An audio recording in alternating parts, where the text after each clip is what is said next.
Today's news. Hearing on Ainullah Fatulayev's appeal conducted. Sabirabad residents whose houses are still underwater conduct press conference. Lawsuit regarding opening of radio not fulfilled.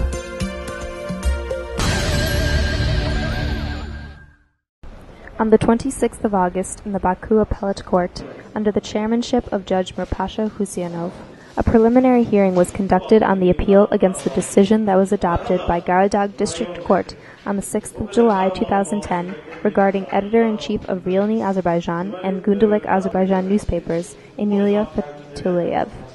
The Board of Judges fulfilled lawyer Ishkhan Asharov's motion to seat Fatullayev near his lawyers and to not keep him behind bars. Fatullayev presented his additions to the appellate court, and the additions were adopted.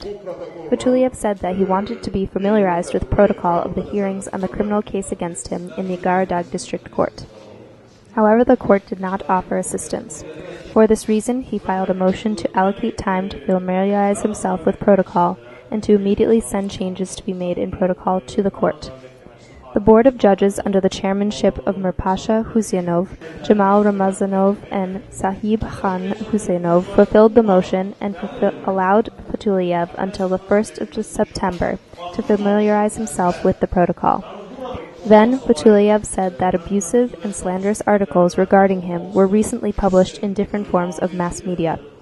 Monitoring regarding it was conducted, and 300 articles with insults and defamation regarding me were published during the last 10 days.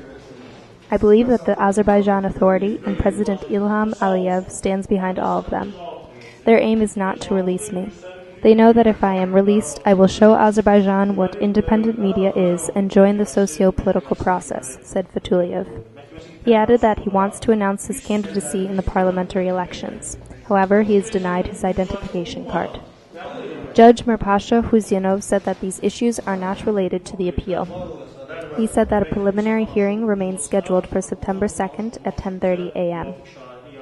Ainullah Fatullayev was convicted under Articles 214.1, threatening terror, 283.2.2, incitement of ethnic, national, social, or religious hatred of using authority, of the Criminal Code, and he was sentenced to 8.5 years of imprisonment on the 30th of October 2007. European Court of Human Rights adopted the decision regarding his innocence and his release. The Azerbaijan Authority refuses to execute this decision. The journalist requests that the appellate court annul the verdict that was issued by Garadag District Court on the 6th of July regarding his 2 years and 6-month sentence. On the 26th of August, in the press center of the Institute for Reporters' Freedom and Safety, Azad Ken village residents Vidadi Hasanov and Umu Mamedov, who were negatively affected by floods, conducted a press conference. The residents criticized the work of a governmental commission on resolving the negative results of the flood.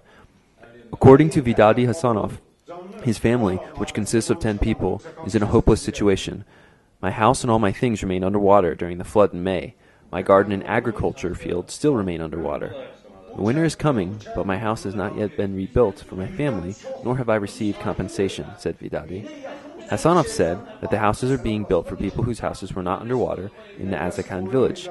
Compensation was allocated for someone who died. A house is being built for residents who were relocated to prisons because of the floods. The house is being built for relatives of the heads of local authority bodies, and compensation is being given to them. However, people whose houses remain underwater are still not being compensated. Umum Mamedov is a disabled soldier. A house is not being built for him. His compensation was not given to him, pointed out Hasanov. Umid Mamedov also lost his house and all his property. I have not received any compensation up to now. My house remained underwater. My house has not been rebuilt. All my harvest from my garden and plantation and 3 tons of wheat remained underwater. I don't have any income. 1 hen, 2.5 kilograms of flour, half a liter of vegetable oil, 2 kilograms of onions, 100 grams of sugar and rice are allocated to each person during the month. This meets our needs only for several days, pointed out Umub Mamedov. The residents appealed to Prime Minister Deputy Abid Shafirov with 38 signatures. 2 months have passed, however they have not responded to it yet. Tomorrow, local authorities will appeal to the Attorney General and Minister of Internal Affairs regarding corrupt practices. We will appeal to the Sabirabad Attorney General regarding lawlessness with application, said Umud Mamedov.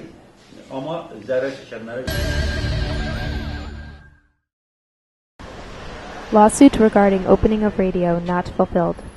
Today, on the 26th of August, the final hearing was held on the lawsuit of TV and Alternative Media Development Center Public Union founder Rasul Jafarov and Mukamin newspaper's editor-in-chief Yashar Agazad against the National TV and Radio Council, NTRC, regarding its refusal to award a license for the opening of a regional radio station.